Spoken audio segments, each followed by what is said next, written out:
आज हम एक पीएसयू कंपनी पर ही फोकस करेंगे, मझगांव डॉक शिपयार्ड।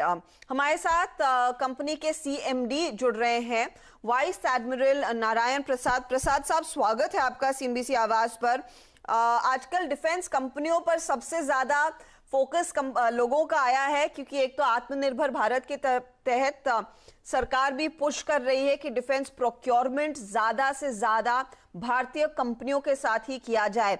मैं आपसे ये समझना चाह रही हूँ सर, इसका कितना फायदा मझगांव डॉक को के हाथ लगेगा? किस तरह के ऑर्डर्स इस समय आपके हाथ में हैं और आने वाले दिनों में कितने और ऑर्डर्स फिर आप बैग कर पाएंगे इंडियन डिफेंस की ओर से? धन्यवाद। मैं vice admiral Narayan Prasad, Mazagon dock ship builders limited, chairman and managing director जी।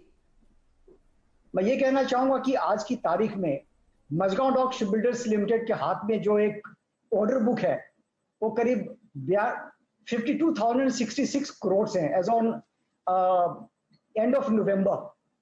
और हम अभी जो प्रोजेक्ट्स हैंडल कर रहे हैं उसके तहत हम 15 ब्रावो डिस्ट्रॉयर बना रहे हैं, 17 अल्फा स्टेल्थ फ्रिगेट बना रहे हैं, सबमरीन बना रहे हैं ना। इन सभी चीजों के मध्य में मैं ये कहना चाहूंगा कि इसमें से 2 सबमरीन जो है स्कॉर्पियन के अंतर्गत वो हमने डिलीवर कर दिया है।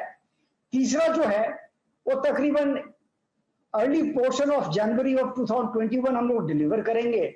और ये जितने भी ऑर्डर बुक हैं अगले 6 से 7 सालों में सारे कंप्लीट हो जाएंगे।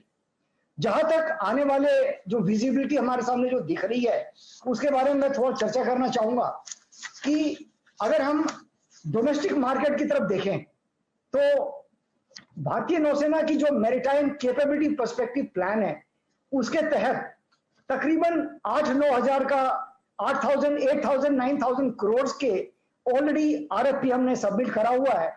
जैसे 6 in number new generation offshore patrol vessel, 7 next generation corvettes, 6 high speed landing craft, polar research vessel, cadet training ship, 3 number multipurpose vessel, survey training vessel, और कोस्ट गार्ड की भी 2 प्रोजेक्ट्स हैं, 8 fast patrol vessel and 12 air cushion vessels. तो ये सारी चीजों के लिए बिड सबमिट हो चुकी है। और जहां तक एक्सपोर्ट का सवाल आता है वो भी हमने करीब 4 जहाजें हैं जो कि ओपीवीज हैं, वो हमने अर्जेंटीना कोस्ट गार्ड के लिए उसकी बिड सबमिट करी हुई है। उसकी भी लागत करीब 1,500 करोड़ की है।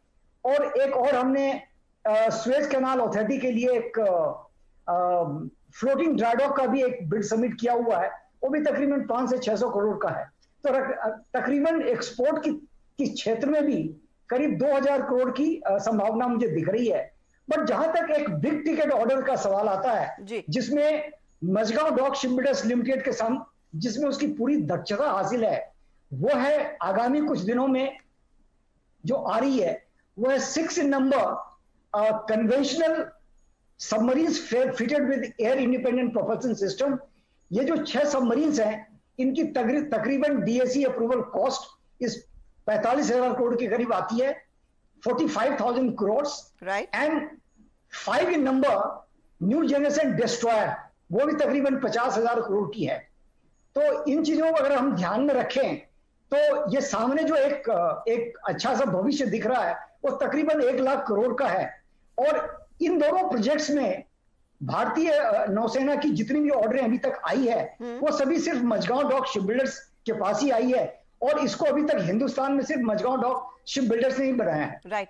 तो एक बहुत बढ़िया विजिबिलिटी है 1 लाख करोड़ के ऑर्डर्स की। सर, मैं आपसे ये समझना चाह रही हूं फिर ये आपके नंबर्स में कैसे रिफ्लेक्ट करेगा, क्योंकि नॉर्मली क्या होता है कि आप लोग प्री डिसाइडेड प्राइसेस पर इन पर्टिकुलर ऑर्डर्स को उस पर काम करना शुरू करते हैं, लेकिन एक और चीज हम देख रहे हैं कि रॉ मटेरियल कॉस्ट भी इंडस्ट्री के लिए बढ़ता हुआ दिखाई दे रहा है। तो ये हायर मेटल प्राइसेस क्या आपके मार्जिन्स पर किसी तरह का इंपैक्ट डालती हैं?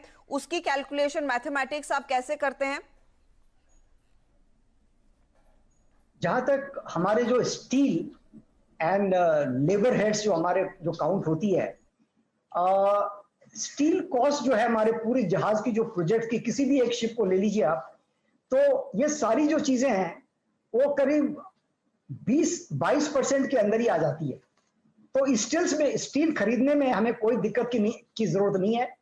जहां तक सरकारी नियम कानून है कि जैसा कि आपको ज्ञात होगा कि सरकारी जितनी भी प्रोजेक्ट्स हैं 2 तहत दी जा रही है आजकल के तारीख में, और डिफेंस एक्विजिशन प्रोक्योरमेंट प्रोसीजर्स भी 2020 में बहाल कर दिए गए हैं। तो अगर ये नॉमिनेशन बेसिस में अगर मिले, जो कि बहुत संभावित है वो, तो उसमें करीब 7.5% to 8% की प्रॉफिट की मार्जिन उसमें इन्होंने गवर्नमेंट ने प्रोविजन किया हुआ है। अगर ये कॉम्पिटिटिव बिडिंग आती है तो ये सारी चीजें शिपयार्ड डिसाइड करती है और हम उसमें थोड़ी सी और प्रॉफिट मार्जिन हम रख सकते हैं। तो जब मैं ये कह रहा हूं कि 7.5 to 8% की प्रॉफिट मार्जिन में जब हम काम कर रहे हैं, तो अगर हमने कुछ अच्छे सिस्टम इजाद करे हुए हैं तो वो सारी जो सेविंग है वो हमारे पास आती है, वो हमें गवर्नमेंट को सरेंडर नहीं करना पड़ता है। जैसे हम इंटीग्रेटेड शिप बिल्डिंग कॉन्सेप्ट पूरी तरह से हम लागू कर रहे हैं, plus project life cycle management, product data management, integrated complex construction. So ये सारी चीजें जो है they give us enormous amount of cost saving। Shafting arrangement और द शाफ्टिंग टेक्निक्स जो हमने यहाँ पे इजाद किया हुआ है, हाँ। उसके तहत हर एक जहाज को बनाने में करीब 8 से 10 महीने की समय की बचत होती है, और हर एक जहाज में जो मैं अभी इंप्लीमेंट कर रहा हूं उसमें करीब 55 से 60 करोड़ की कीमत उसमें भी बचती है। तो ये सब सारी जो सेविंग्स है, this is over and above 7.5% to 8% what government has declared। जी हाँ, और वो फिर कंपनी के हाथ ही रहता है और वो प्रॉफिट आता है। मेरा आपसे फाइनल सवाल है, आपका FY20 का मैं रेवेन्यू स्प्लिट देख रही हूँ, शिप बिल्डिंग से करीब 70% रेवेन्यू आता है और सबमरीन्स एंड हेवी इंजीनियरिंग से 30% आता है। ये जो आपने विजिबिलिटी दी थी 45 करोड़ के कन्वेंशनल सबमरीन्स वाले ऑर्डर की, क्या ये 30% से रेवेन्यू शेयर आगे और बढ़ सकता है? क्या ऐसा कुछ प्लान है आपका सबमरीन्स के लिए? हाँ, इसमें जैसा मैं कह रहा हूं कि अभी मैं करीब 52,066 करोड़ का ऑर्डर बुक एग्जीक्यूट कर रहा हूं।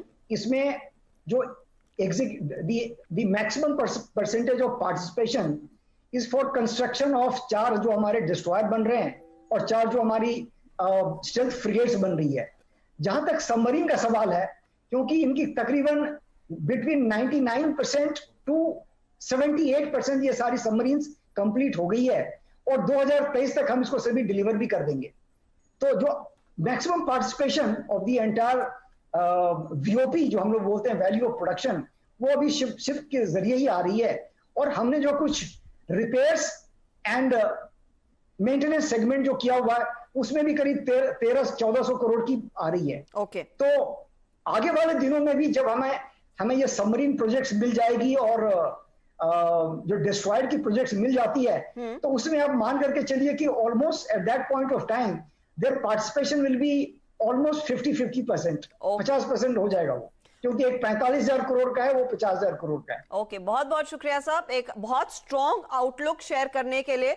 और वो स्टॉक देखिए, जैसे जैसे आपके बयान आए हैं, आज के गिरते हुए बाजार में भी रिकवर कर चुका है, 1.5% की तेजी दिखा रहा है, 207 के लेवल्स आ चुके हैं। शुक्रिया वाइस एडमिरल प्रसाद हमारे लिए समय निकालने के लिए। चलिए लेते हैं एक छोटा सा ब्रेक के बाद मार्केट के एक्शन पर नजरें बनी रहेंगी। आप बने रहिए CNBC आवाज के साथ।